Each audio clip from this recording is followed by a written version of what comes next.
అంత మునుపు అమెరికాలో ఏమైనా జరిగితే మనకు తెలియాలంటే 4 రోజులు పట్టేది.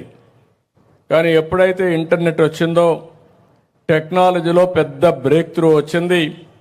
ఇన్ఫర్మేషన్ టెక్నాలజీకి భవిష్యత్తు ఉందనే ఉద్దేశంతో నేను ఆ రోజుటి నుంచే శ్రద్ధ పెట్టాను. ఎవరికి అర్థం కాలేదు బిగినింగ్లో.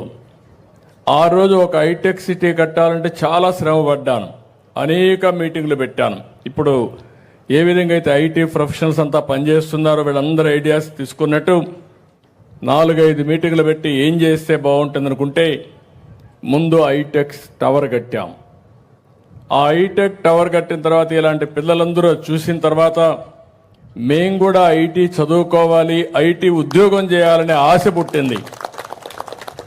దానిపైన నేను అమెరికాకి వెళ్ళి అనేక కంపెనీలకు అందరికి చెప్పి 15 రోజులు ఫైల్స్ మోసుకొని అమెరికాలో అన్ని కంపెనీలకు వెళ్ళి ఇండియాకి రండి, మా కుర్రాళ్ళు ఉన్నారు, బ్రహ్మాండంగా పనిచేస్తారని చెప్పి ప్రమోట్ చేశాను.